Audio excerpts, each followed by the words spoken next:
out and make something different now. Yeah. Whatever works. Make more dollars, boys. Paint's and the scheme paint's cheap. Paint's cheap, absolutely. You already made $2. That's fine. Yeah, absolutely. You know what they say? If you can make $1, you can make $1 million. That's the goal. Big money. $10. $10, bang bang. X gonna give it to you. Benny gonna give it to you. I ain't gonna give you nothing. 19 out the door. There you go. That's his first single. that's 19 out the door. Yes, absolutely. All right, Benji, Okay. give birth. We're gonna talk. Give birth. Jeez. It's been aggressive. Action! Okay, so topic that's been on my mind for a little while: unity in the church community and in people in general. It's sad. Unfortunately, the community as a whole is not very united. People as a whole, like you look at you have to look at the world and you look at the church and you say like, okay, the issues in the world are based off of the issues in the church, because if the church is not acting as a guide or as a lighthouse for the rest of the world, the issues of the church are going to get magnified and exemplified in the world itself. We're having issues in the world with unity, with people. We're finding issues that rip us apart rather than finding things that bring us together, and it's very unfortunate.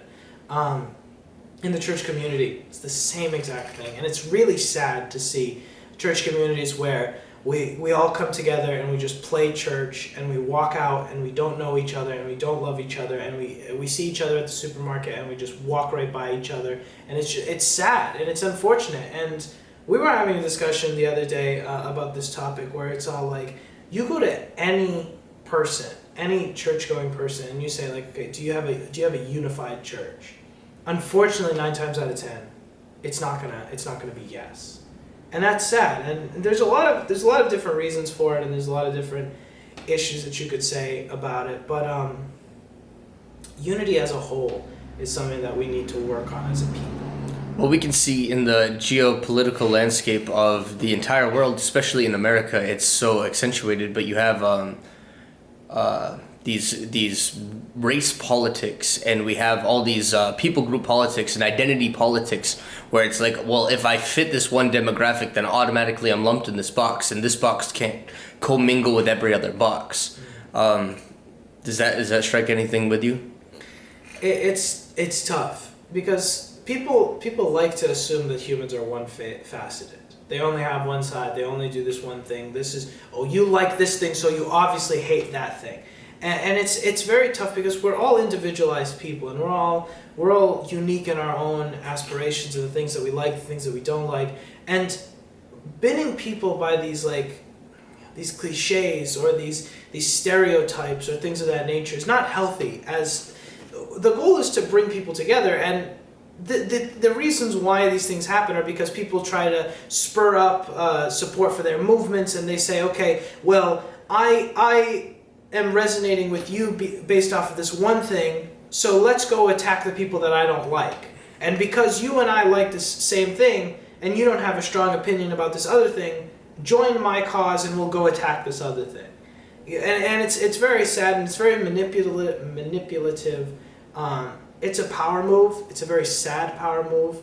And it's something that we have to realize is causing division between the world, you know. So we can see in the landscape of these identity politics, you can see that people get divided by the color of their skin, or by their faith, or by their race, or whatever it is. When us as people, when you can bring common core values and morals and come together as a common good, as people, first seeing each other as people, not as you're black, I'm white.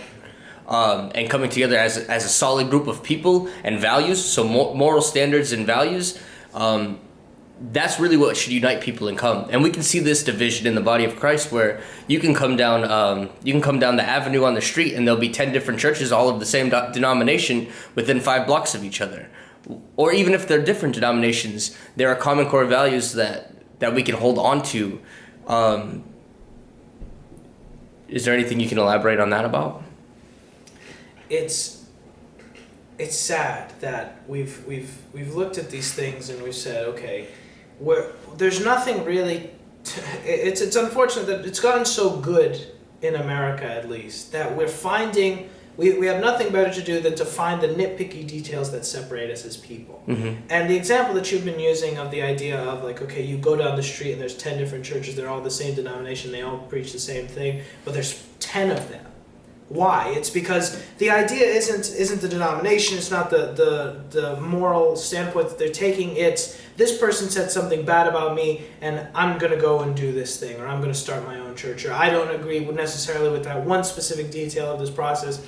And instead of facing the issue head on, which is what we all should do, we decide that the only way to circumvent that is to go and do my own thing.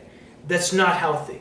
We have issues that are supposed to be discussed head on. We have issues that are supposed to be taken care of in the body of Christ, and they're not supposed to subdivide us into subcategories. Do you think it could be a source of immaturity? Oh, absolutely. I think that the issue, if you have an issue, if Tyler and I have an issue as people, and we can't have a sit-down discussion about what subdivides us and who's right and who's wrong, or if there is either one of us is right or either one of us is wrong, then that shows that we don't have the maturity to be in a position of leadership over anyone. And that's the dangerous part, is that people who are supposed to be leaders of communities, who are supposed to be the figureheads of people, are not willing to sit down and have a conversation about what subdivides their community. And it's a sad realization that all of us are fighting over the scraps. And what this causes is that the church is now the minority. Because instead of 100 people bound together in faith, bound together in unison, we have 10 subdivided sections of 10. It's not healthy. That's not unity. That's not what we're supposed to be as a body. The whole point of being a body of Christ is the idea that we're together unified to do things together. We're unified to keep each other strong. We're unified to go and do the things that we were requested to do. That's the danger of subdivision. Not only is it division in the body of Christ, it also makes the body of Christ weaker and more open to attacks by the outside world. Is there anything in the last few minutes that you can send your topic home? It's not easy to be united. It's easier to be ununited than it is to be united. Because we live in a complex world. We live in a world with entropy. The randomness is what makes the world happen. The idea that we bringing it down and unifying it is difficult. It's almost impossible. But that's the point, is that in unity we find the answers to things that we try to do. We find answers that we as individual people wouldn't be able to do. One individual body cannot stand by itself. And the unity that is made by adding all of the individual bodies together helps that person stand. That's who we are as Christians. I'm not good at certain things that you're good at. You're not good at certain things that Eric is good at. There are things that affect us in different ways, and being part of a community, regardless of however flawed the other people in that community are, we're all striving towards the end goal of doing what God asked us to do, being the person that God is asking us to be through the grace of Jesus.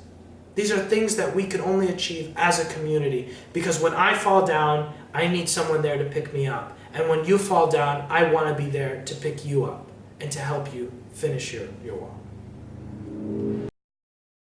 I don't know. But when you say X, I go like, you got like Exhibit? You have DMX? Like...